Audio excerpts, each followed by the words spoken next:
Hey, so welcome to the channel. In this video, we're going to talk about how we got our first buy-to-let property direct to vendor using other people's money. So if you want to learn more about exactly how we did it, we're going to show a walkthrough and the plans for the property. Then keep watching this video.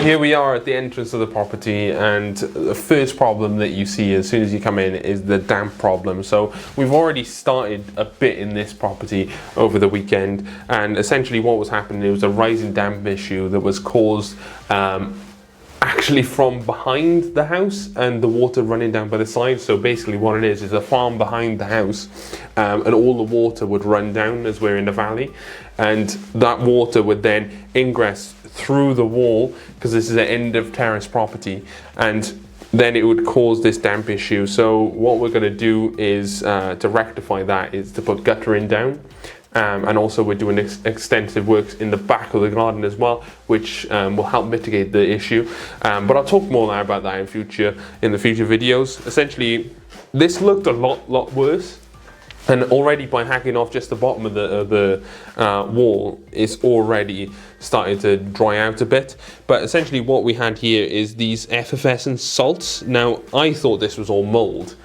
but what it actually is effervescent salt. So the plaster uses a salt compound, which essentially would then foam up a bit, and that will cause it look like kind of white mold or something like that, but it's actually salts that are coming through. So it's a bit better than I thought it was, but this property's been empty for 12 years. Now that's a long time to be empty as a property, and in realistic terms this is actually very good condition for a property that's been empty for so long.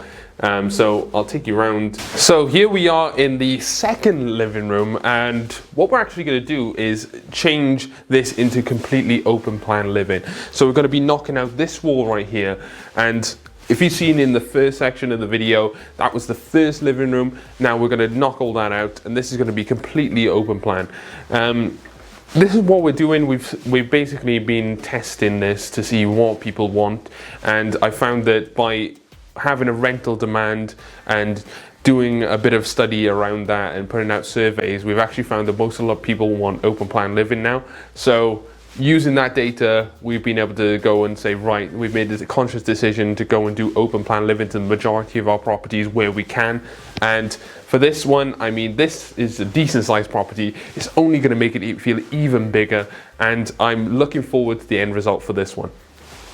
Oh yeah, so before we leave this room, you're probably wondering why all of this stuff is still here.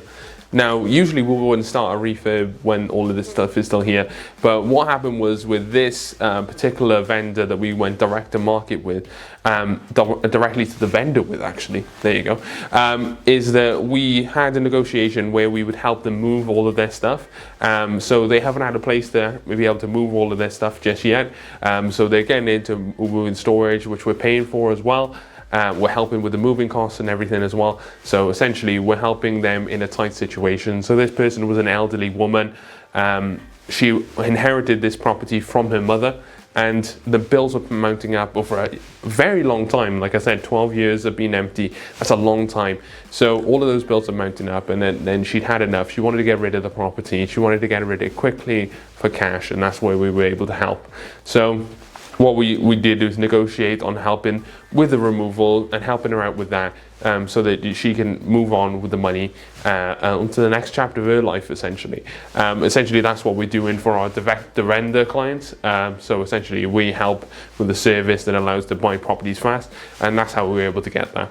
So here we are in the kitchen. One thing that was quickly apparent with this kitchen is that there wasn't enough storage space. So essentially what we're going to do is obviously rip out the kitchen. I know it's a nice kitchen, we could keep it, I'm joking, but essentially rip out the kitchen, brand new modern looking feel to it, as we do with all of our buy-to-let properties, and essentially we're going to have this like fitted oven in here, probably like a white or a grey kitchen, and then adding a lot more wall space, because obviously the functionality of when you're in renting a place is that you're going to need some of that extra storage. So making sure that we've got enough storage, that's not going to be a complaint from the renters. Someone thinking, oh gosh, there's not enough storage. We got, you know, your pots, your pans, your plates and all that kind of stuff.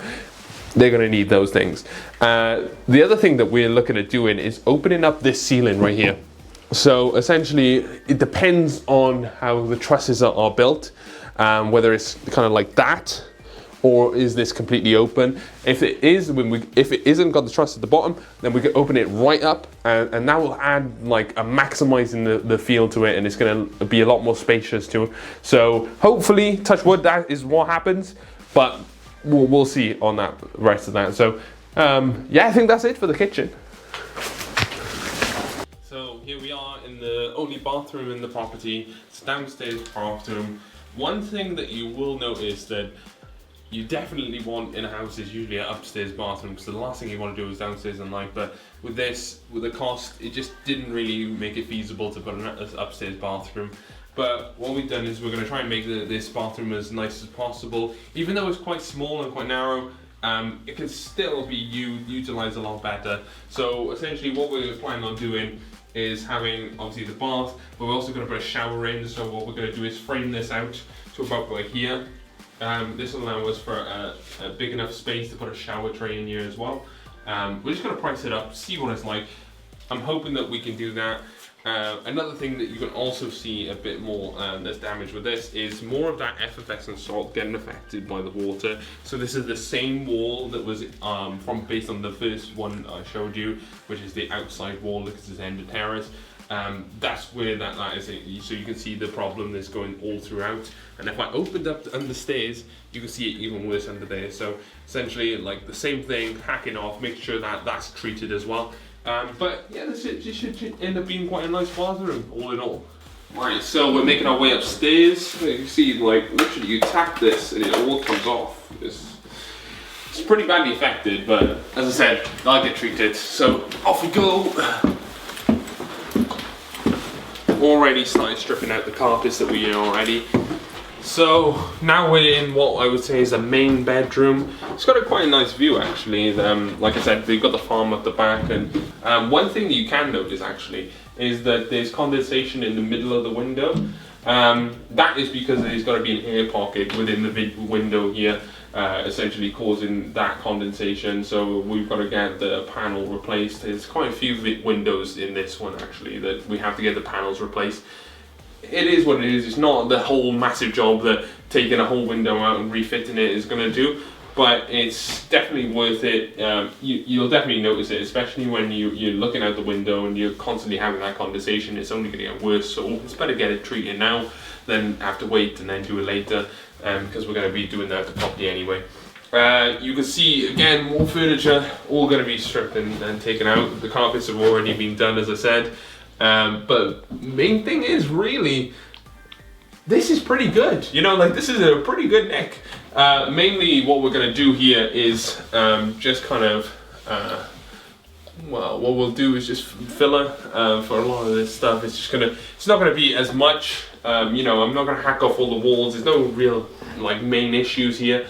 We're trying to retain as many of the walls as we can. What we'll do is we'll just skim over the top of this as well. So skim over the top of the ceilings, because they got those old Artex ceilings, but there's no reason to take ceilings down or anything like that. It's just only going to increase the costs.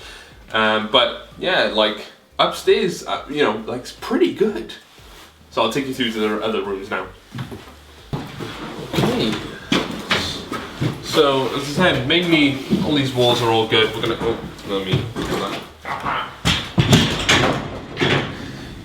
as I said, mainly going to keep all of these walls. There was actually grant work done on this property, which basically was about 20 years ago. So a lot of this stuff is relatively new, considering, you know, if it's been empty for 12 years and most of that time it was untouched. So a lot of the work is pretty much up to standard, and it doesn't need the extra amount of money that you would probably need in a property that was a lot older, that had been left a lot longer. So this is kind of where we're winning on this property by getting it at the price we did, and getting it for a pretty much not much work to be done as we would, so we're investing a lot more into actually increasing the property's value as much as possible, and skimping on the places where we don't need that work. So yeah, so this room has now been cleared out, and I haven't seen it since it's been cleared out, and it looks a lot more spacious than it did before. So this is actually not too bad a room. It is the box room, but it's not a bad size. So I'm quite happy with this after getting it stripped out. Oh, one little thing that you can see here is that some of, well, a lot of the stuff was left, like you've seen, but it actually had woodworm in it. So the woodworm was in a sewing machine, and I'm just hoping that that hasn't really spread. But you can see like all this like sawdusty looking stuff along the side. Well, it is sawdust essentially, but it's been obviously the woodworms got to it and it's just turned into like powder. That's all along the side, so we're going to hoover that up, and well, I don't know everything about like how the woodworm would affect things, so I'm gonna have to have a look at that. But it looks to seem that it is stopped, but let's just hope, right? Like, I would touch wood on the floor, but I don't want to get woodworm on me. Same thing again as before, condensation on the window. That's not good. But yeah, maybe you've dealt with woodworm before. Maybe you can tell me in the comments if you dealt with it, how that will kind of work. Does it stop? I don't know. Does it stop? I don't know. But yeah, all good. Alright, so as you can see, still furniture to be moved, but we'll get done.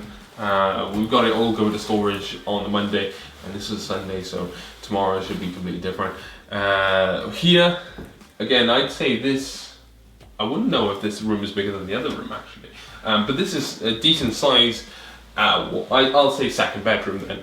It's a decent size. You can't really tell the scope of it with some of this stuff still in here, but I mean, this is a decent sized bedroom, I would say, bigger than all the other properties on the street, which I think I said before. But yeah, definitely happy with the size of the bedroom, and I just think whoever's going to be renting this property is going to be really, really happy. So I'd say that's it for the house. Another condensation problem, addressing the window pane again, but yeah, that's it for this. So now we come to the all-important part, the numbers. And I'm going to run through line by line how much we paid, which is £39,999. So the reason for that, oh, I'll tell you in just a second. So the legals was $850, and we were able to pay in land transaction tax, or as known as stamp duty in England, $0.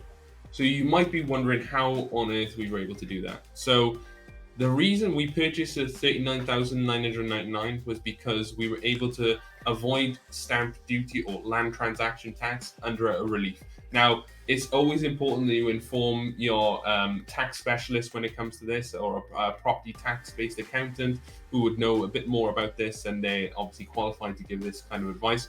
But for ourselves, this worked out, and we were able to avoid the stamp duty or land transaction tax, as it's called, by paying $0, because it was under that golden threshold of £40,000. The refurb costs were £21,000. So we initially estimated closer to about £25,000, but we were able to pay £21,000, or may even come in a bit under that.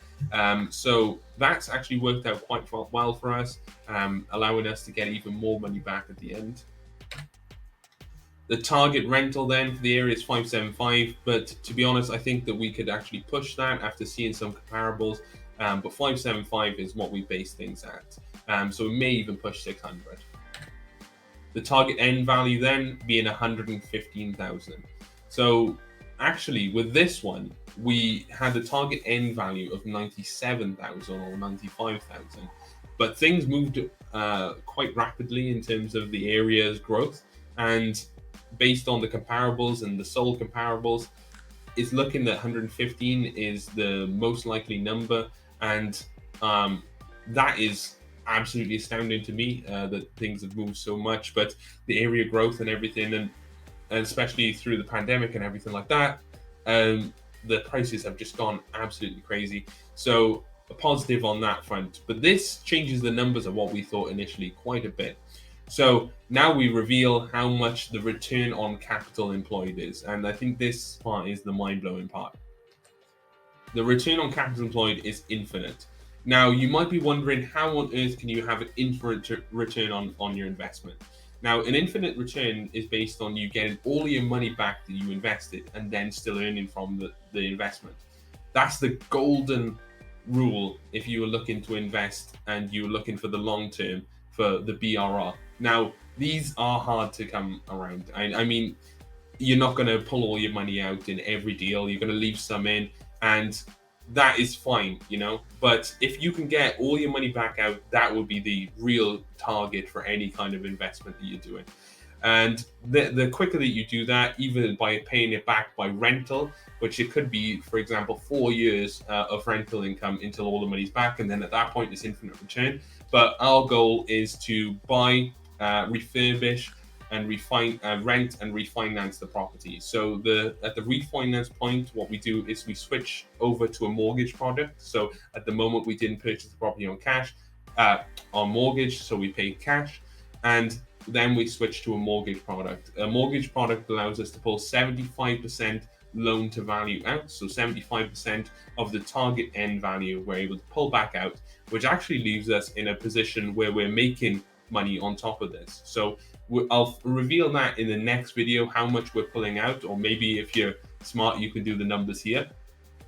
But we were able to pull out even more money than when you invested. So we made profit on the day that we refinance, and we've got all of our money back. And it's an asset that's going to cash flow for years to come. So that's the ultimate investment. So if you have liked this video, please like and subscribe, and leave a comment below for any ideas for future videos. We'd love to answer any questions that you may have on this as well. So I hope to see you on the next video. See you on the next one.